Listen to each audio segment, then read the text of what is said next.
Hello everyone, and welcome back to our channel, where we dive deep into the fascinating stories and characters of the Bible. Today, we're shining a spotlight on a figure who, while not as famous as Moses or David, played an absolutely crucial role in the history of Israel. His name is Eleazar. You might have heard his name mentioned, but who was he, really? And why is his story so important for us to understand? Let's find out together. To truly grasp Eleazar's significance, we have to go back to the book of Exodus. He was the third son of Aaron, the very first high priest of Israel, and his wife Elisha. His older brothers were Nadab and Abihu, and his younger brother was Ethan. This lineage is incredibly important. Being a son of Aaron meant Eleazar was born into the priestly Levite tribe, destined for a life of service to God in the tabernacle. His life and ministry began under the shadow of a profound family tragedy. In Leviticus chapter 10, we read the sobering account of his older brothers, Nadab and Abihu. In a moment of disobedience, they offered unauthorized fire before the Lord, something God had not commanded. The consequence was swift and severe. Fire came out from the presence of the Lord and consumed them. They died right there, before the tabernacle. Imagine the shock and grief that must have washed over Aaron and his remaining sons, Eleazar and Ethan. In the midst of this personal and national tragedy, Moses delivered a strict command from God. They were not to mourn publicly. They were not to tear their clothes or let their hair be unkempt, the customary signs of mourning. Why? Because as priests consecrated to God, their duty to the sanctuary and to the Lord took precedence over their personal feelings. This event marked a pivotal turning point. With his two older brothers gone, Eleazar was now next in line to become the high priest. The weight of future leadership suddenly fell upon his shoulders. From that moment on, Eleazar stepped up. He became his father's right-hand man, diligently learning the intricate laws and rituals of the priesthood. The book of Numbers gives us a clearer picture of his growing responsibilities. Numbers chapter 3 tells us he was appointed as the chief over the Levites, specifically overseeing those who were in charge of the sanctuary. This wasn't a small task. He was responsible for supervising the care of the most sacred items in Israel as worship: the Ark of the Covenant, the table of showbread, the golden lampstand, and the altars. These weren't just objects. They were the physical touchpoints of God's presence with his people. Eleazar's role was to ensure everything was handled with the utmost reverence and according to God's precise instructions. One of his specific duties, as detailed in Numbers chapter 4, was to oversee the oil for the light, the fragrant incense, the daily grain offering, and the anointing oil. He had oversight of the entire tabernacle and everything in it. This demonstrates the immense trust God and Moses placed in him. He proved himself to be faithful, steady, and responsible in a role that demanded absolute precision and holiness. Eleazar's ministry continued to grow in prominence after the rebellion of Korah, which we read about in Numbers 16.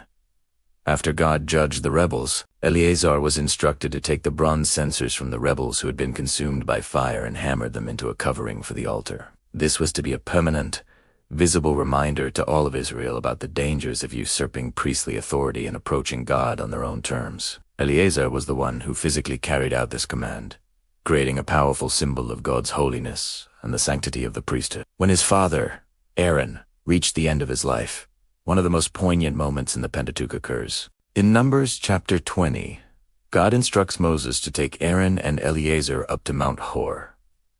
There, in front of the entire assembly of Israel, Moses was to remove Aaron's priestly garments and put them on Eleazar. It was a public and ceremonial transfer of power. Aaron died there on the mountain, and Eleazar officially became the second high priest of Israel. This transition was seamless. There was no power struggle, no gap in leadership. Eleazar was prepared and ready. His first major task as high priest was to work alongside Joshua, who had succeeded Moses as the political and military leader of Israel. This partnership is one of the most important aspects of Eleazar's story. While Moses had a unique, direct line of communication with God, the new leadership structure involved a collaboration. Joshua would lead the people, but he was instructed to stand before Eleazar the priest, who would inquire of the Lord for him using the Urim and Thummim. What are the Urim and Thummim? They were mysterious objects kept in the breastplate of the high priest, used to discern God's will. This arrangement shows us a beautiful balance of power. The civic leader, Joshua, and the spiritual leader, Eleazar, had to work together, each respecting the other's role. Joshua couldn't make major decisions without seeking God's guidance through Eleazar. This highlights Eleazar's critical function as the spiritual compass for the nation as they prepared to enter the Promised Land. During the conquest of Canaan, Eleazar was right there with Joshua. He wasn't just a background figure. He was central to the process. When the battles were won and the land was subdued, the monumental task of dividing the territory among the 12 tribes of Israel began. And who was tasked with this? Joshua, the son of Nun, and Eleazar, the priest. Joshua chapter 14 states it clearly. Now these are the areas the Israelites received as an inheritance in the land of Canaan, which Eleazar the priest, Joshua son of Nun, and the heads of the tribal clans of Israel distributed to them. They cast lots before the Lord at Shiloh, where the tabernacle was set up, to determine which tribe got which portion of land.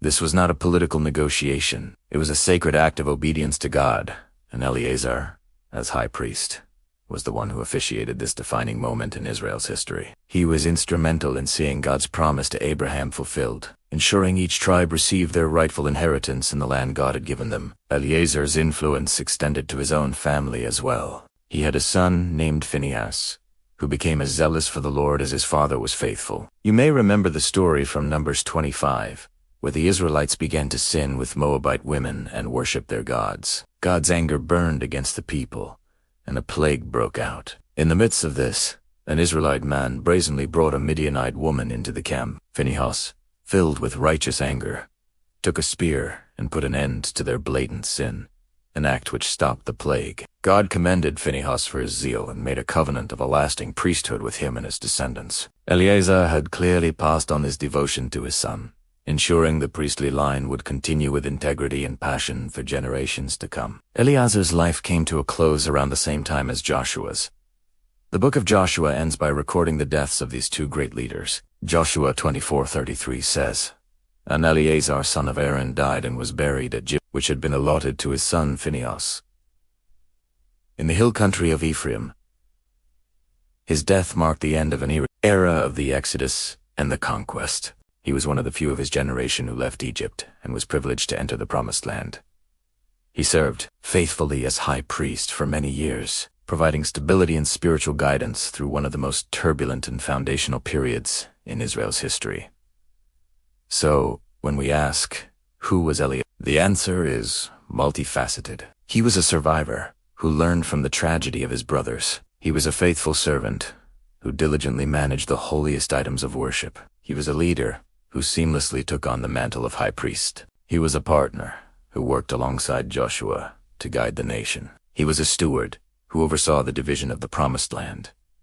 And he was a father who raised a son as passionate for God as he was. Eleazar's story is a powerful testament to faithfulness in the face of transition and tragedy. He wasn't a flamboyant prophet or a mighty king, but his steady, unwavering service was the spiritual backbone that Israel needed to move from a wandering people to a nation established in their own land. His life teaches us the profound value of quiet faithfulness, of stepping up when called, and of finishing the race well. He truly is one of the unsung heroes of the Old Testament. Thank you so much for joining me today to explore the life of Eleazar. I hope this has given you a new appreciation for this important biblical figure. If you enjoyed this video and learned something new, please give it a thumbs up and consider subscribing to the channel for more deep dives into the Bible.